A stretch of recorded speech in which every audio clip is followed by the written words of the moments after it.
Ukraine के 4 हिस्सों में कब्जे के बाद पुतिन का नया प्लान। ओडेसा और खार्किव को भी रूस में मिलाने की तैयारी में जुटे पुतिन। दोनों शहरों में रूस और यूक्रेन के बीच चल रही है भीषण जंग।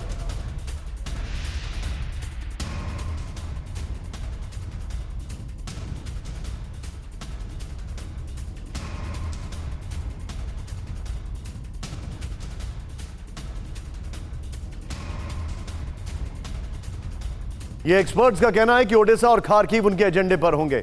इस सब के बीच में सीधे आइए यहां पर जो हमारे पास फैक्ट्स हैं, आइए मैं आपको दिखाता हूं अब क्या होगा। यहां पर पुतिन का प्लान 4+2 बल्कि 5+2 कहें तो भी शायद गलत नहीं होगा। देखिए क्या क्या कब्जा हो गया है। यह है क्रीमिया, यह 2014 में हुआ। 8 साल में 5-0 स्कोर है। Kherson, Odesa, Zaporizhzhia, Donetsk, Luhansk. अब कौन है इनके इरादे पर? खार्किव और नीचे यहां पर ओडेसा। क्यों खार्किव और ओडेसा? खार्किव मेंशन है, यहां पर ये ओडेसा है। ये क्यों है? ओडेसा इस तरफ पर आता है, ये खेरसॉन है उसके इस तरफ। क्यों? क्योंकि ओडेसा जो है वो 85% जो है बिजनेस वहां से होता है यूक्रेन का। और ओडेसा पर कब्जे का मतलब है पूरे ब्लैक सी को डोमिनेट करना। ऑलरेडी क्रीमिया से ब्लैक सी पर आ चुके हैं वो। खार्किव का मतलब है बेलगोरोड यहां पर है, ये खार्किव है, ये एक बफर बन जाएगा इनके लिए। रूस का मकसद ब्लैक सी में डोमिनेट करना है। ओडेसा से यूक्रेन का 85% एक्सपोर्ट। खार्किव यूक्रेन का दूसरा सबसे बड़ा शहर है। खार्किव पर कब्जे से रूस की समुद्री ताकत बढ़ेगी।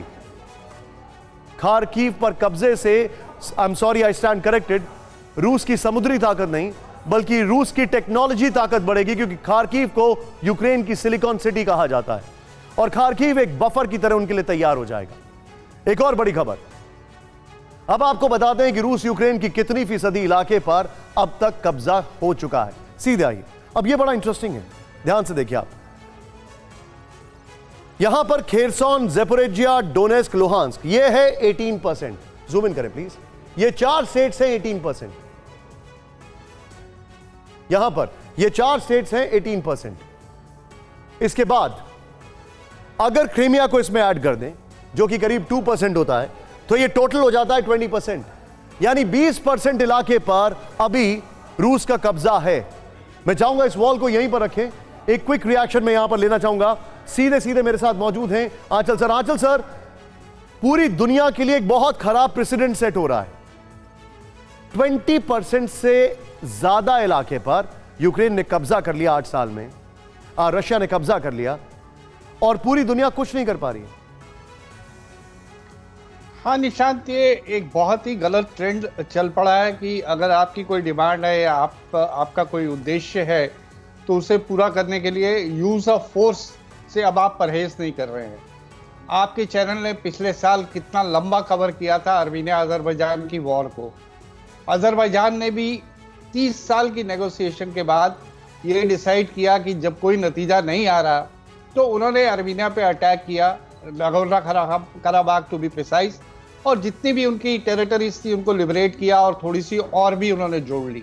अब वो छोटी कंट्रीज हैं तो इतनी बड़ा बवाल नहीं मचा जितना रशिया और उक्रेन को लेके, क्योंकि पूरा वेस्ट और पूरा अमेरिका इसके पीछे खड़ा है। कुल मिला के ट्रेंड बहुत गलत है। हम भी कहते हैं कि पाकिस्तानी ऑक्युपाइड कश्मीर हमारा है, तो क्या हमें भी ये रास्ता पकड़ के थोड़ा ही उसे लिबरेट कराना है? तो एक गलत ट्रेंड शुरू हो चुका है। दुनिया का जहां तक सवाल है, दुनिया अगर आप यूनाइटेड नेशंस की बात करें तो वो तो एक क्रिपल्ड ऑर्गेनाइजेशन है। उसे चलाने वाले भी वही है जो लड़ मर रहे हैं आपस में, और उसका अपना कोई इंडिपेंडेंट वजूद ही नहीं है। उसे तो एक रेगुलेट किया जाता है। ग्लोबल वर्ल्ड जितनी भी पावर्स है, जो अमेरिका उसमें अब रेजोल्यूशन लेके आएगा, रशिया उसे वीटो करेगा, फिर यूएन जनरल असेंबली में जाएगा, वहां अमेरिका मोबिलाइज कर लेगा सपोर्ट इसके अगेंस्ट। बस यही सब चलता रहेगा। अब सवाल ये कि जो अगर एक कंट्री यूज ऑफ फोर्स को टूल बना के अपने उद्देश्य की पूर्ति करती है तो बाकी दुनिया क्या करे? उसी लेके तो यूनाइटेड नेशंस बनाई थी ना, वो तो एक लंगड़ी ऑर्गेनाइजेशन सिद्ध हो गई है। तो अब क्या करें फिर? हम क्या अमेरिका को छूट दे दें कि अब आप आ जाइए, या किसी दूसरी कंट्री को, यूरोपियन नेटो को बोले कि आप इसे खाली करवाइए? तो यही समस्या, डेडलॉक है और एक हेल्पलेसनेस है वर्ल्ड सुपर पावर्स में। लेकिन अब बड़ा सवाल क्या है? सीधे आगे लेके जाइए इसको। ये जो मैं आपको कुछ की ग्राफिक्स दिखा रहा हूं, पुतिन का पावर पंच, आइए वो देखते हैं। पंच नंबर 1, यूक्रेन के इलाकों पर कब्जा। पंच नंबर 2, यूक्रेन पर बातचीत का दबाव।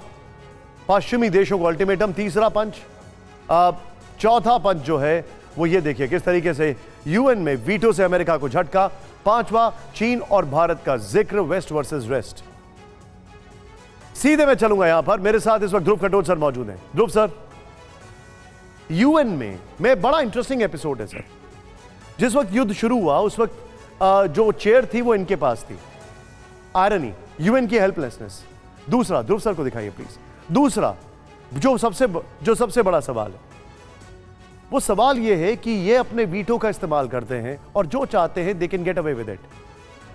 क्या मैं आपसे बहुत ही फार फेच्ड सवाल पूछ रहा हूं, क्या वक्त नहीं आ गया है कि यूएन के अलावा एक ऑल्टरनेट सोचना पड़ेगा, क्योंकि UN is of no use? Nishant ji, एक कहावत है कि जो स्ट्रांग मुल्क है वो वही करेंगे जो उनकी ताकत उनको बोलती है करने के लिए, और बाकी को वो एक्सेप्ट करना पड़ता है। ये सिर्फ आप यूक्रेन में नहीं देख रहे हैं, आपने देखा साउथ चाइना सी में भी जिस प्रकार ने चीन ने फिलीपींस के साथ जिक्र किया। आप देखेंगे अमेरिका में जिस प्रकार से अमेरिका वेनेजुएला और बाकी देशों के साथ अपना वो काम कर रहा है, तो इसमें तो मुझे कोई शक नहीं है। एम्बेसडर साहब ने अभी कहा कि क्या भारत कश्मीर को जो पाकिस्तान के पास हमारी जो कश्मीर का कब्जा है वो वापस वो उसके लिए हम युद्ध लड़ेंगे। मुझे तो कोई शक नहीं है कि अगर हमारे पास वो ताकत होती लड़ने की तो हम ले लेते उसको। तो उसके लिए लड़ने के लिए कोई हमको किसी की इजाजत नहीं चाहिए, वो तो सिर्फ मौका चाहिए कि पॉपुलेशन हमारी तरफ हो और हमारे पास वो ताकत हो उसको लेने के लिए। तो हम वो ये पीस वाली चीज जो है ये कमजोर देश ही देखते हैं। Point taken. लेकिन सब प्लीज गो अहेड, सिर्फ एक चीज और, जहां तक यूनाइटेड नेशंस की बात है, ये तो बहुत आसान बात होती है कि देखिए एक दूसरा ऑर्गेनाइजेशन बनाए, लेकिन वो भी ऑर्गेनाइजेशन इसी प्रकार से फंस जाएगा। You're right. ये पावर टसल्स और पावर गेम्स में सब फंस के रह जाएगा। You're right.